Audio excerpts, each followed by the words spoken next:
안녕하세요. 이혼에 대처하는 우리의 자세 4편입니다. 어느덧 세상에.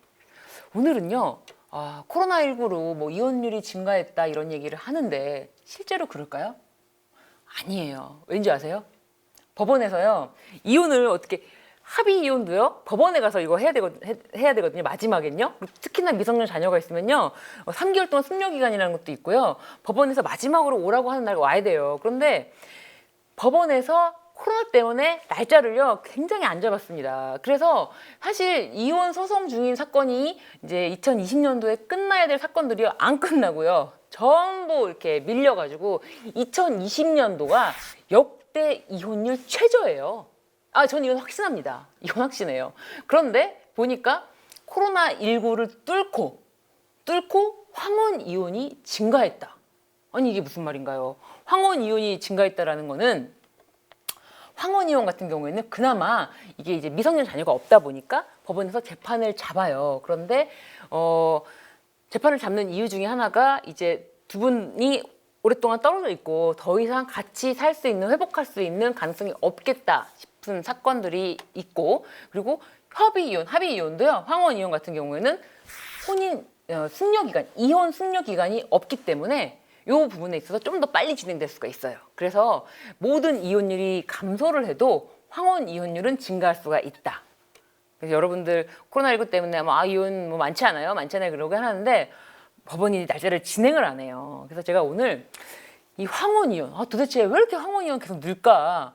여러분들 다 아실 거예요. 우리 말은 안 해도요. 우리 부모님 세대 이혼하신 분들이 꽤 많습니다. 근데 그게 이제 굳이 부모님 이혼하셨니 이런 말을 서로 하진 않으니까 그런 말이 화두가 되는 건 아닌데, 저는 사실 황혼 이혼이 느는 거는 너무 정상이다. 이게 단지 우리 부모님 세대에서는 너무나 참고 살아서 이제 드디어 황혼이 됐으니까 황혼의 나이, 황혼의 무렵에서 이혼을 한다 이런 게 아니라, 옛날에는요 제가 생각하기에 만약에 이혼 똑같다고 해도 인간이 수명이 그렇게 길지가 않았잖아요. 그러니까 먼저 누구 하나가 사별을 해. 그러니까 황혼 이혼할 기회가 적었어요. 근데 이제는 둘 다 오래 살아. 둘 다 오래 살고 앞으로도 오래 살 것 같아. 저희는 아프지도 않고 아주 오래 살 것 같아. 내 몸도 생각보다 건강해. 그러니까 아프지. 나이가 들면 다 아픕니다. 그러니까 아픈데 생각보다는 이렇게 빨리 갈 것 같지가 않아. 그럴 거면 하루라도 저 인간한테 해방되자. 그런 마음으로 이제 이혼을 하시는 경우가 많고, 앞으로도 더 늘지 않을까. 우리가 인간이 오래 살면 오래 살수록 황혼 이혼율은 계속 늘어난다. 물론 젊었을 때 한 번 하셨던 분들 또 이혼할 수 있다. 그래서 오늘은 한 혼인 기간이 한 25년 이상 되신 이혼 사건에 대해서, 특히 이제 자녀분들이 모두 다 성인이 되신 이혼 사건에 대해서 이제 황혼 이혼이라고도 하고, 도대체 어떤 사유로 또 이혼까지 하셨을까 한번 사연을 한번 만나보도록 할게요. 첫 번째 이혼 사연은요. 이분 참 기구한데요. 이분이 굉장히 어린 나이에 그 남편분을 만납니다. 혼인 기간이 무려 32년이에요. 그런데 어린 나이에 만났기 때문에 그 여성분은 이제 50대고요. 근데 남성분 나이가 꽤 많이 나가지고 남편분은 거의 70 가까이 되셨어요. 나이가 꽤 많으셨어요. 근데 어떤 이유로 이혼을 하시는가 했더니 사실은 이혼을 원치 않는데요. 그럼 뭐냐 했더니 남편이 나이가 많은데 70이고 거의 다 70 그 무렵이라고 할게요. 70 무렵에 바람이 났는데 이거를 그 70 무렵에 무슨 성생활로 인한 바람이라고 보기는 좀 어려울 수도 있고, 그걸 입증하거나 이런 건 없다. 근데 남편이 좀 정신을 차렸으면 좋겠다. 자식들이 아무리 말해도 그때뿐이고 또 그 여자랑 만나러 간다 그러는 거예요. 그러니까는 정신을 한번 따끔하게 차리게 해주기 위해서라도 정신을 정말 못 차리면 정말 갈라서는 거고, 아니면은 정신 차리면은 다시 남편을 받아줄 마음으로, 그래서 가볍게는 아니에요. 정말 고민하다가 아무리 해도 남편이 그 여자한테 가는 걸 막을 수가 없어가지고 이제 이혼 소송을 제기를 했는데, 와우, 남편이 이혼 소송이 딱 들어오니까 너무 신났어. 왜? 네가 나한테 이혼 소송을 제기했어? 야, 그럼 너랑 나랑 끝인기라. 난 다시는 안 본대. 그래가지고 더 편하게 그냥 그 여성분 만나러 다니시는 거예요. 와, 그러니까 이 진짜 아내분은 너무 속 터지는 거지. 어떻게 저럴 수가 있지? 반성은커녕 더 뻔뻔하게 나오다니. 정말 나도 이 인간이랑은 절대 이제 끝이다. 그리고 나는 지금 젊어. 야, 지금 내가 아직 50대, 사실 초반이었어요. 그래서 50대 초반에, 이 남자랑 헤어지면 나는 내 인생 더 자유롭게 살 수가 있는데, 내가 뭐해, 뭐 이 남자 됐다. 그래서 이제 이혼을 이제 확실히 굳히고 이제 하시는데, 세상에. 나이가 너무 많으시다 보니까 이 바람핀 증거를 잡는 게 너무 어려운 거예요. 그래서 이 심부름꾼, 이렇게 그 심부름꾼, 뭐라 그러죠? 그 흥신소에다가 이제 의뢰도 합니다. 바람핀 거 증거 좀 잡아주이소 하고. 세상에. 증거를 해도 둘이 밥은 먹어. 그렇지만 뭐 밥 먹는 것도 뭐 단둘이 먹는 것도 아니고 그걸 바람 폈다고 보기가 약간 애매한 그런 증거들이 막 있습니다. 그러니까 이게 참 그 두 사이가 특별히 상간행위라든지 부정행위라든지 근데 이런 게 좀 입증되기가 너무 어려웠는데 그 아내분이 난 진짜 거짓말하는 사람 아니다라고 하고 솔직하게 모든 거를 다 이 법원에다가 얘기하고 싶다라고 해서 그 사건은 어떻게 진행이 됐냐면은 어떻게 바람핀 거에 대해서 확신을 하느냐라고 하니까는 아내분이 하시는 말씀이 내가 어느 날 남편이 밖에서 전화 통화를 하고 있길래 몰래 가서 들어보니까 남편 전화 목소리 여자 목소리가 들려갖고 남편 핸드폰을 뺏어갖고 딱 들으니까 그 여성이 여보라고 하는 거예요. 아니 내 남자한테 어떤 여자가 여보라고 해. 이게 무슨 청천벽력 같은 소리야. 내 남편한테 지금 70이라고 할배라고 근데 네가 왜 여보라 그래. 그래가지고 지금 무슨 소리냐 그래서 화를 낸 거예요. 무슨 소리냐 이 야심한 밤중에 남의 남자한테 뭐 어디 여보라고 하냐 라고 해서 막 화를 내고 이제 전화를 끊었어요. 그 여보라고 한 것 그리고 또 한 가지 이제 남편이 어느 날부터 고양이를 키운다면서 고양이 밥을 사러 갔는데 그 여자분이랑 같이 고양이 밥을 사러 가면서 알고 봤더니 그 여성분도 같이 고양이를 키우는 분이야. 그러니까는 뭐 고양이 밥을 사러 그냥 간 게 아니라 거기 가서 같이 고양이 밥 사고 뭐 이렇게 마치 고양이들 자녀를 대하듯이 하고 이런 얘기를 사실 솔직하게 다 했어요. 근데 그 이제 여성분도 이제 변호사 선임하셨는데 그쪽 변호사가 아무리 생각해봐도 증거가 없는 것 같아. 이걸 상간이라고 보기에는 어렵지 않겠냐. 그래 강하게 나오시니까 우리도 강하게 하자. 그럼 우리 인정할 건 인정해. 여보라고 부른 거는 맞지? 여보라고 부른 건 맞습니다. 아니 그 부부가 이미 파탄 관계여가지고 그 남성분이 선생님이 하시는 말씀이 나도 누군가 다정하게 여보라고 불러주는 그런 여자가 있으면 참 좋겠네. 그러니까 내가 그럼 그 여보 제가 불러드릴게요. 그밖에 없다. 그게 뭐 그렇게 뭐 잘못한 거냐? 응? 그리고 고양이 밥 사러 고양이들이 내 자식이나 마찬가지지. 고양이 밥 사러 가는 거고 고양이가 내가 고양이 엄마, 고양이 아빠 그러니까 아빠 엄마 서로 이렇게 한 거고 그게 뭐 잘못이냐 그랬더니 법원에서도 바람 폈는데 너무 뻔뻔한 거지. 진짜 너무 뻔뻔해. 뻔뻔해도 이렇게 뻔뻔할 수가 없는 거예요. 나이도 많으신 분들이. 그래서 정말 증거는 없었어. 다만 그분이 직접 인정하셨지. 여보라고 부른 게 맞다라고 했는데 위자료가 이제 이제 상간녀라고 하는 그분에게만 위자료가 2천만 원이 나왔어요. 이거 굉장히 크게 나온 거예요. 여보라고 부른 거밖에 없고 증거 첨부한 것도 없는데 인정하자. 진짜 너무 뻔뻔해도 너무 뻔뻔하다. 너무 괘씸하다. 그래가지고 위자료가 2천만 원이 나왔고요. 그분은 이제 남편과 나이 차이가 많이 났잖아요. 그래가지고 재산 분할을 뭐 혼인 기간이 이미 길었어요. 혼인 기간이 길었기 때문에 재산 분할을 아주 잘 받으셔가지고 제2의 인생. 세상에. 살이 사실은 나중에 이제 혼인 기간이 길어지면서는 살이 많이 찌셨었거든요. 근데 이제 이혼 과정에서 내 인생 이렇게 망가질 수 없다. 그래서 막 에어로빅 하시고 운동하시고 막 요가 하시고 그래가지고 몸매가 볼 때마다 완전히 젊어지시는. 그래서 제2의 인생을 이렇게 사시면 되겠다라는 생각이 들 정도로 정말 멋진 경우였다라고 생각이 드는데. 이게 참 황혼 이혼을 할 때는 또 이제 그런 게 있어요. 자식들한테 이제 자식들이 도와주지 않으면 사실 황혼 이혼하기 쉽지가 않아요.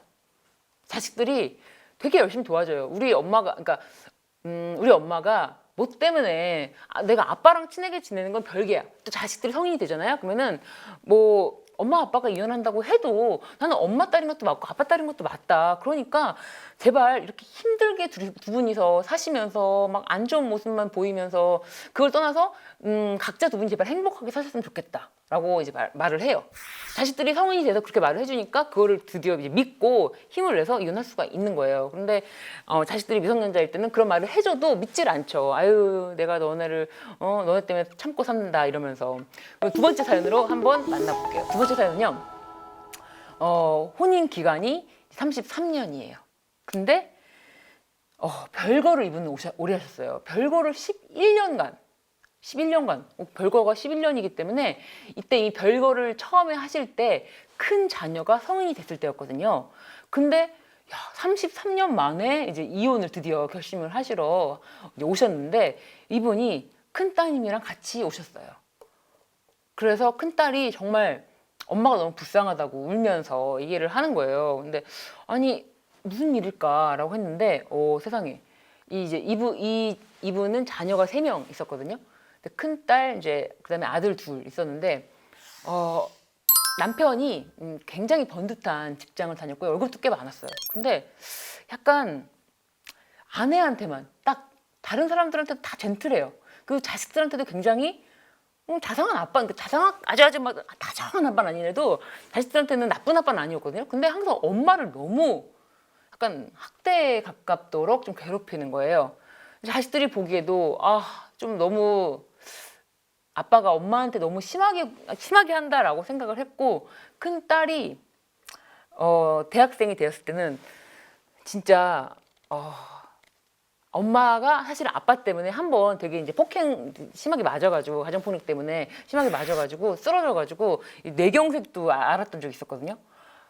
그래서 그런 고생하는 거를 큰 딸은 다 알잖아요. 이제 성인이 됐으니까 더더군다나. 그래서 큰 딸이 이제 아빠는 또 맨날 이혼하자고 그래요. 오히려 아빠가 남편이 그 아내한테 너 집 나가라 그래. 나가라고. 이혼하자고도 아니야. 너 집 나가라. 이렇게 말을 하는 거예요. 그러니까는 그러면 이혼하면은 아빠가 이제 너네 누구랑 살 거냐. 그러니까는 자식들이 저희는 아빠랑 살 테니까 뭐 걱정하지 말라 이렇게 얘기를 하니까 엄마가 너무 속상한 거예요. 아니 어떻게 내가 그렇게 힘들게 키웠는데 자식들이 아빠랑 산다 그러지 내가 부족한 사람이라서 그런가 역시 내가 부족한 사람인가 라고 했는데 알고 봤더니 자식들이 한마음으로 엄마는 제발 도망갔으면 좋겠다.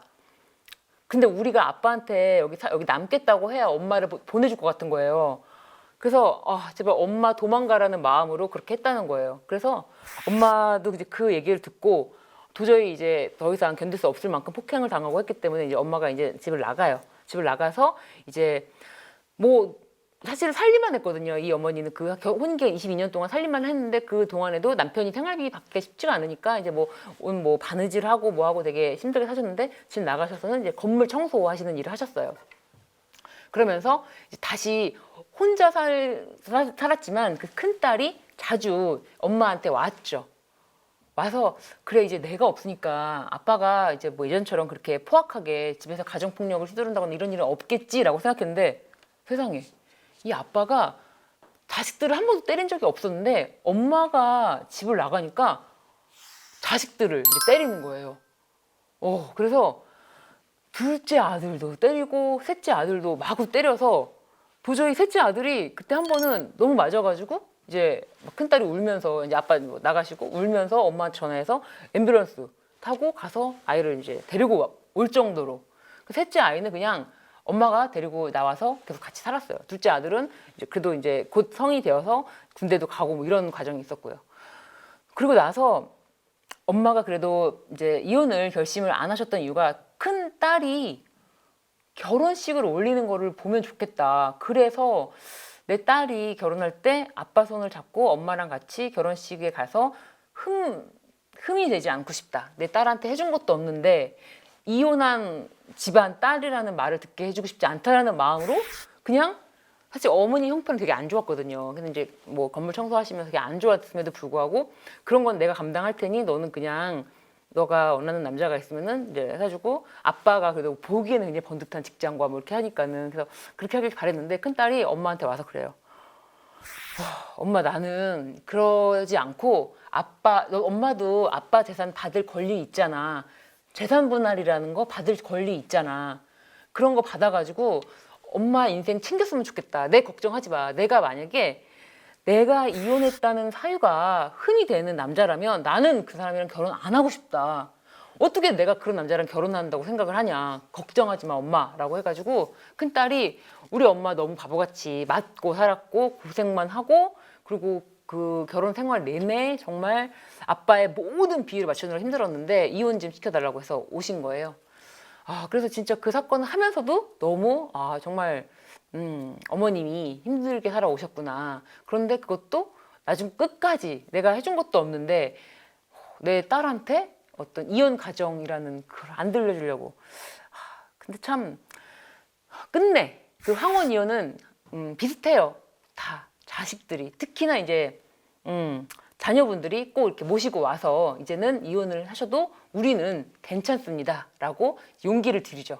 그리고 이혼하셨다고 해도 그 과정이요 정말 그제서야 깨지는 게 아니에요. 사실은 이혼을 안 한 상태에서 바스러져 있는 정말 바스러져 있는 그 안에서 막 그 집에 들어갔을 때 그 긴장감을 그런 거보다는요 차라리 각자 살면서 차라리 나는 좀 그래 우리 부모님은 따로 살지 우리 부모님 이혼했어라고 생각할 때 편하게 그걸 건강하게 받아들일 수 있게 해주는 게 더 좋을 것 같아요. 엄마랑 아빠랑 서로 부부로서 같이 살지 않을 뿐이지 너를 사랑하지 않는 게 아니야.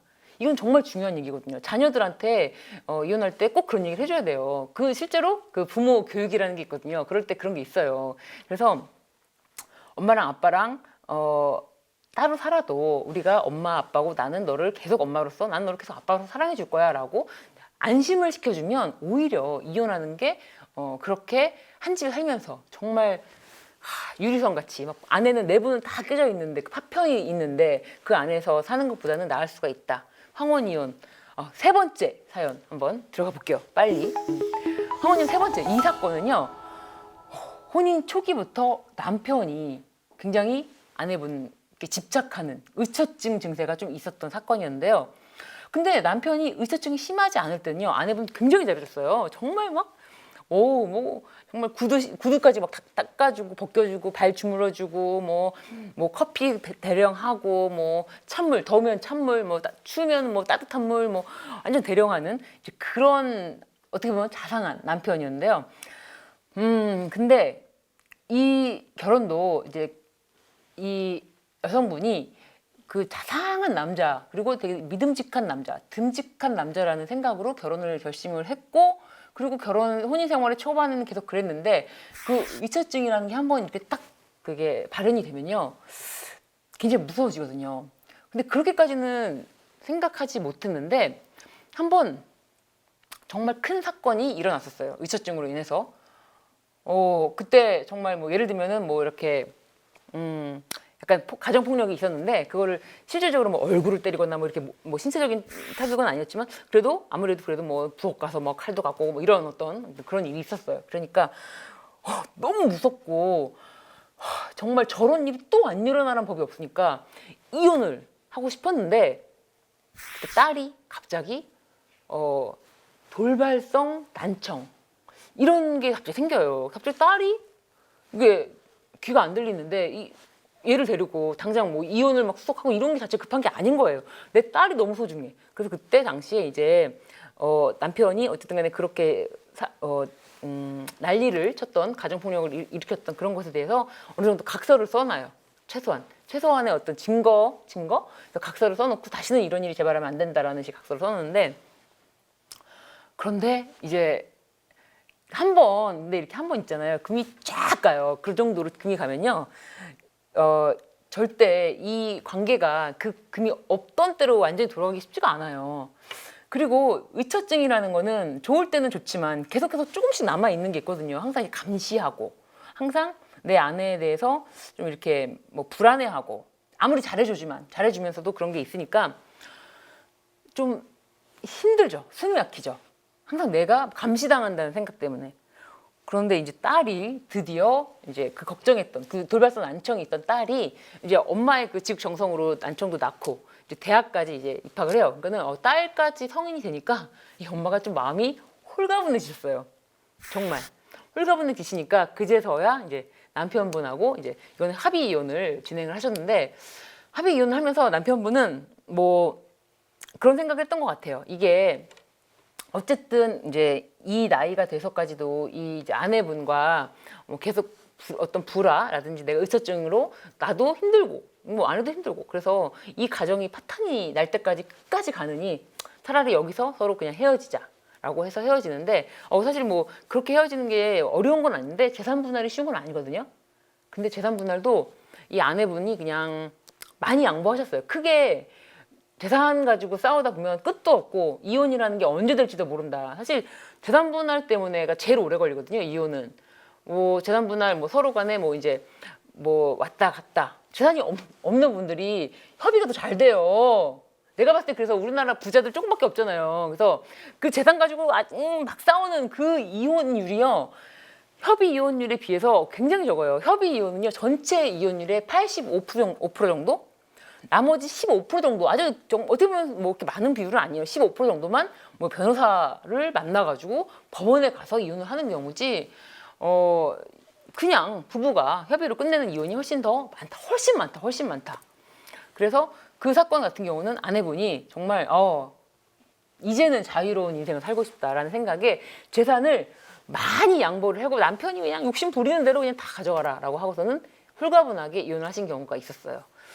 저는 진짜 이렇게 근데 제가 황혼이혼 이렇게 저랑 같이 만약에 진행하셨던 분들도 있고요. 그리고 혹시나 이제 제가 뭐 사편이나 돼서 이런 말을 하지만 혹시나 제가 지금까지 소개해드리는 사연은 제가 어느 정도 다 각색을 한 사연이에요. 이거를 너무 사실적으로 하기에는 조금 더 사생활 보호 부분도 있고 해서 각색을 어느 정도 했다는 걸 감안하시되 포인트는 맞습니다. 포인트는 들어가 있는 거예요. 그래서 이 사건 같은 경우도 그렇고 황혼이혼을요 진행을 해서 도와드리잖아요. 이혼이 되는 날 어머님들이 아주 소리를 지르십니다. 너무 환희에 정말 기쁨 만세.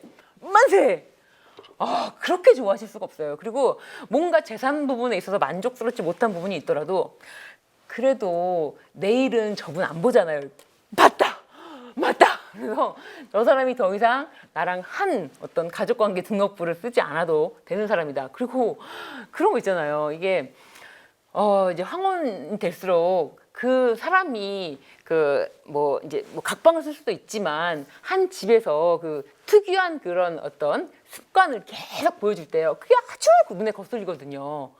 더 이상 그걸 안 봐도 돼. 내가 정말 죽을 때까지 저걸 보면 내 손이 뭉그러질 뻔했는데 더 이상 안 봐도 돼. 얼마나 좋은지 몰라. 그래서 어머님들이 특히나 어머님들이 많이 좋아하시더라고요. 근데 아버님들은 황혼연 하시면서 막 쾌재를 부르는 경우는 뭐 사실 뭐 내연녀랑 이제 새로운 출발을 하러 가시는 그런 경우 빼고는 막 쾌재를 부르시는 것까지는 아니었던 것 같아요. 그래서 그런 거 있는 것 같아요. 약간 여자들이 그런 생각을 했는데 여자들이 나이 들면 들수록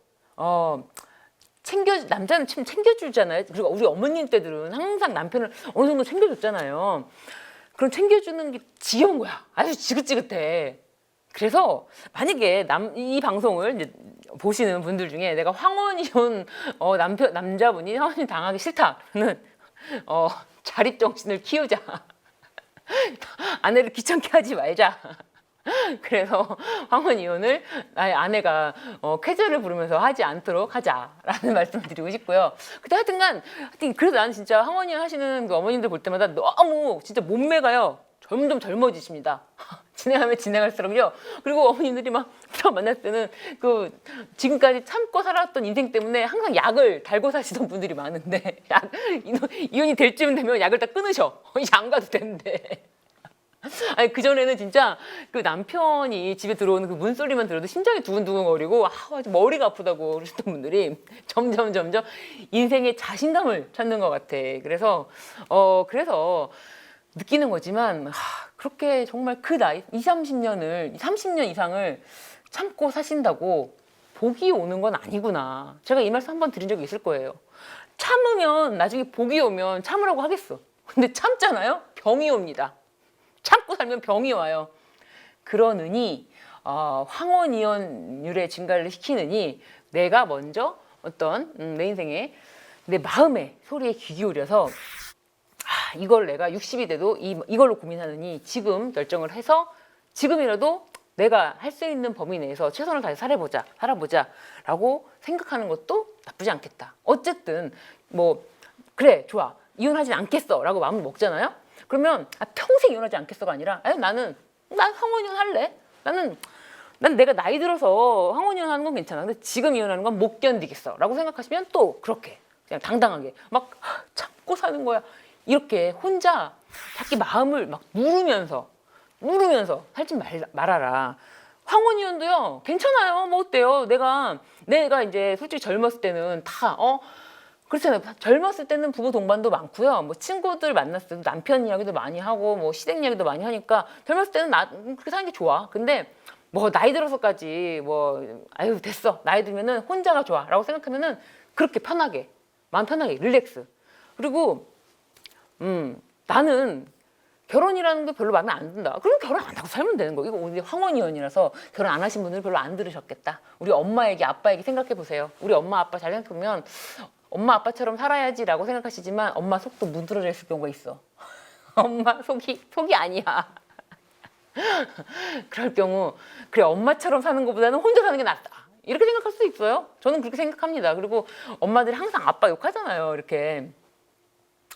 개인적으로는 이 방송을 좀 젊으신 이제 분들이 본다면은 아빠는 엄마 욕을 많이 하는가? 아빠랑 자녀랑 이제 점점 아이들 사춘기가 되면서 이렇게 교류가 어느 정도 좀 소원해지기 때문에 아빠들이 자녀한테 엄마 욕을 하면 자녀들이 받아들여지질 않아. 이미 자녀들은 엄마 편으로 많이 듣거든요. 근데 엄마들이 자녀들 앞에서 아빠 욕 안 했으면 좋겠어요. 저는 진짜.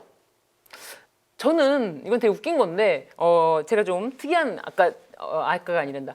지난번에도 한번 말씀드렸겠지만 제가 굉장히 특이한 어떤 성격의 소유자라는 점에 대해서 한번 말씀을 드린다면 저는 제 엄마가 어렸을 때 제가 이제 아마 사춘기 전이었던 것 같아요. 좀 전에 아빠에 대해서 이제 험담을 막 하셨어요. 아유 니네 아빠가 이랬다 저랬다 막. 저 엄마한테 그랬어요.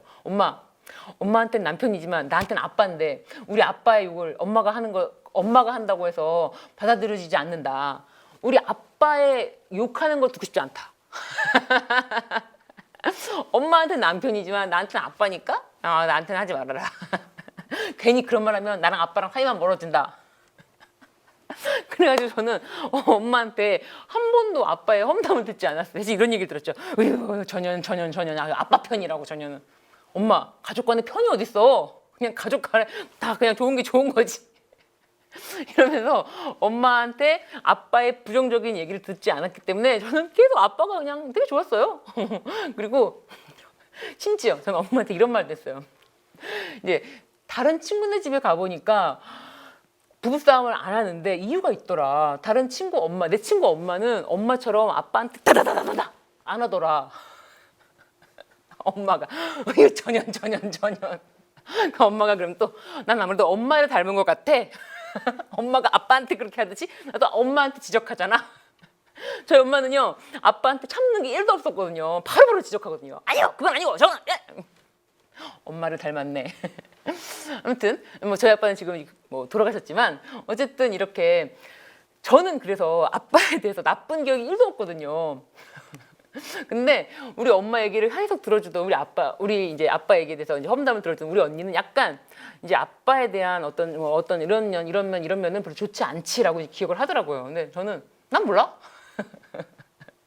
그러니까 제 말씀은 자녀들한테는 굳이 영향을 안 미쳤으면 좋겠다. 그러면 자녀들한테 그렇게 계속 지속적으로 얘기를 안 하면 자녀들은 자녀들 나름대로 아빠와의 관계를 따로 맺거든요. 근데 굳이 이제 엄마의 그런 영향을 받으면은 아무래도 아빠와의 독립적인 관계를 맺는 게 쉽지가 않아요. 그래서 기왕이면은 그렇게 자녀한테 계속 아빠에 대한 불평을 하면서 사느니 이혼을 하던가 아니면은 남편 욕은 친구한테 해라. 제가 늘 하는 말입니다. 친구한테 하는 게 차라리 낫다. 가족한테 하면은 그 가족 내에서 얼마나 힘들어요. 정말 다 같이 눈물바다가 되잖아요. 근데 친구는요 그렇게 눈물바다가 되진 않거든요. 또 친구도 자기 집에 들어가면 또 자기 생활이 있기 때문에 괜찮거든요. 그래서 기왕 내 남편에 대해서 험담을 하면서 이혼 안 하고 살 거다 싶으면은 자녀들한테 얘기하지 말아라. 그러면은 내 자녀는 진짜 내가 황혼의 나이 될 때까지 관계가 서로 이렇게 왜곡될 수가 있다.